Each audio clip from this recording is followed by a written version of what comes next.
What's up, everybody? It's Dan, Binder Boneyard, and I want to go over how to convert your two-wheel drive international pickup into a four-wheel drive the easiest way possible. This is pretty much a how-to step-by-step, so you're going to want to watch through the whole thing to get it right. So anyways, let's take a look at it. First thing that you want to do is make sure you have the right chassis. This truck was a leaf spring chassis. It was a 1310, so it's a 1 ton, but it has leaf springs. Some of the models, like the 1000s and the 1010s, have a different frame, and they're not usable for four-wheel drive conversion. So if you have one of those, you won't be able to convert it using factory stuff. So you'll notice this is a two-wheel drive. Started out as a two-wheel drive because the springs are in the rear position. That's the two-wheel drive position. It also just happens to be the correct length for Chevy springs. Square body Chevy springs will bolt right in with some bushing trimming to the IH two-wheel drive location. These are the factory two-wheel drive IH springs. Because this is a 1310, they are pretty heavy duty. The front axle I used in this instance is from a 1975 International 200. It was an open knuckle Dana 44. I did put GM knuckles. That way I can run the GM brakes, spindles, and whatnot. Yes, Dana 44s are Dana 44s. So if you have an open knuckle 44 IH, you can put GM parts on it and have the disc brakes and all that. You do need a conversion drag link because the Pitman arm end and the Chevy end are two different sizes. So keep that in mind, which you can purchase on our website.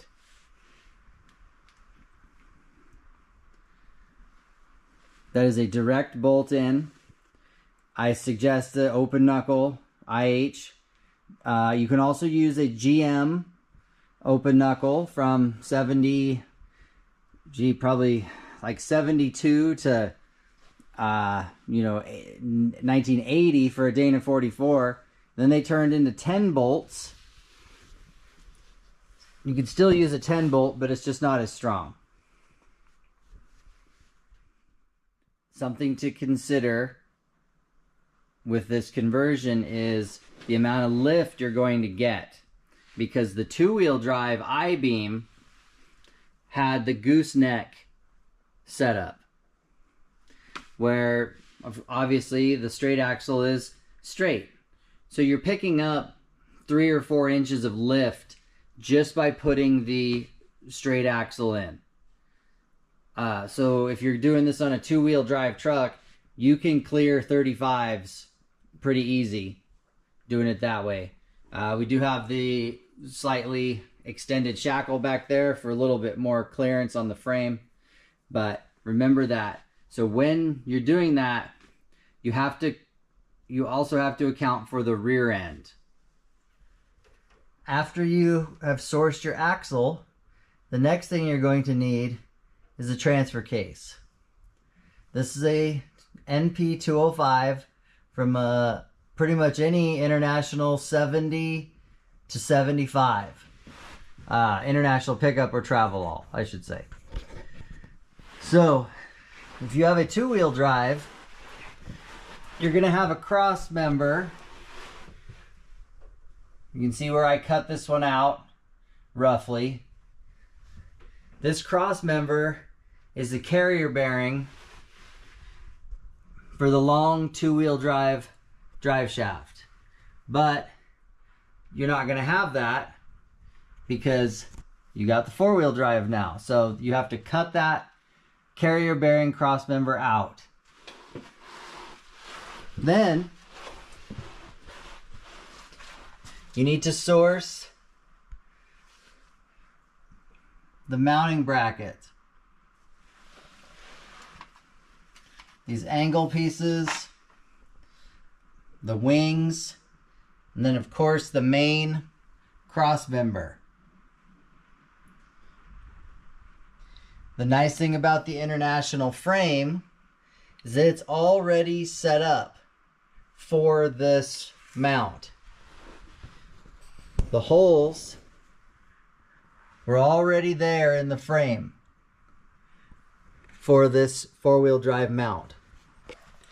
So, cut out the carrier bearing cross member, bolt in your transfer case. So now that means that you're going to need an intermediate drive shaft, because the case is divorced, so you're going to have a small drive shaft here. This varies from transmission to transmission. We have a T34 overdrive 5-speed here, so it's kind of big. It's got a special bell housing. It's much larger. So that intermediate shaft is going to be shorter than if you had a 3-speed, column shift. And again, different if you have an automatic.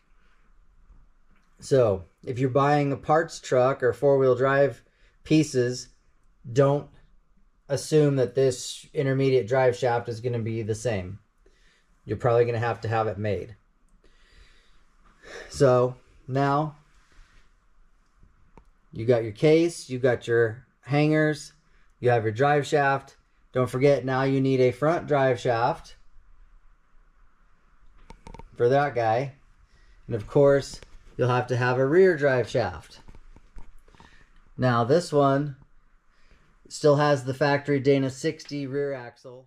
Because the front end is getting a 4-inch lift with the straight axle, you have to account for it on the rear end. So these are factory lift blocks.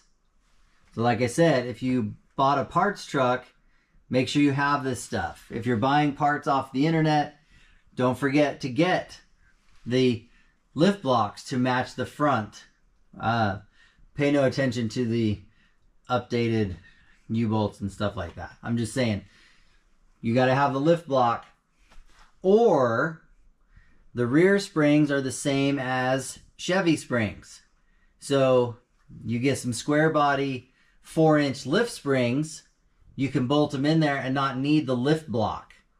But if you're doing it the factory way, that's the part you need, is that lift block to match the front end. And then that Dana 44 that we swapped in. Got 456 gears because this is an overdrive 5-speed. So, got all the gears. And then the other thing you want to consider, the tunnel cover.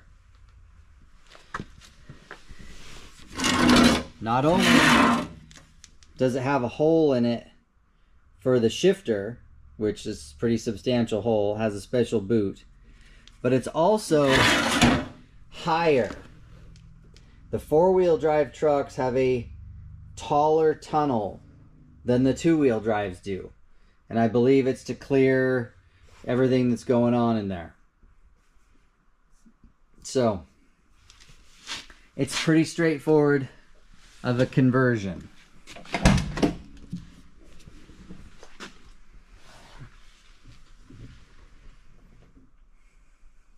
Your shifter will poke up through the floor there. When you're doing this conversion, it's important to make sure that your gear ratios match. So, you can't have 410s in the rear end and 373 in the front. So, when you're buying your axles, if you're starting from scratch, if you have a 1/2 ton and you want to build a 3/4 ton, try and buy front and rear axles you know, that are already gear matched. Somebody's selling a 14 bolt and the 44 or something. I recommend GM axles because of just availability. They are generally the easiest to find. The brakes are the cheapest. The parts work the best. The front axle bolts right in on a GM. The rear end, sometimes, depending on what model you got it from, the 14 bolt has to have the perches moved in a few inches. But other than that, they are good to go. So, you know, don't mess with a forward axle because the diff's on the wrong side, first of all. And same with the Dodge. Dodge has a little bit different width, and they've got weird knuckles and obsolete brakes too. They're not much better than International when you're in, you know, the 70s Dodge stuff. So just go with GM and you'll be happier in the long run. So yeah, so you can take your half ton, your 1100, your, you know, yeah, 1100, and you can make it 3/4 ton just by bolting in those axles and updating the springs. You do the steps I showed you, put in the axle, transfer case, get the parts, and it's 4-wheel drive. It's actually relatively easy. And, you know, if you're using the 2-wheel drive location for the springs, you can use the GM truck springs. So you can get like 6-inch lift springs if you use that 2-wheel drive location. So, you know, it's really pretty easy. Little bit of labor, grinder, cutoff wheel, some hammers. It's not that hard. But like I said, you have to start with a leaf spring truck.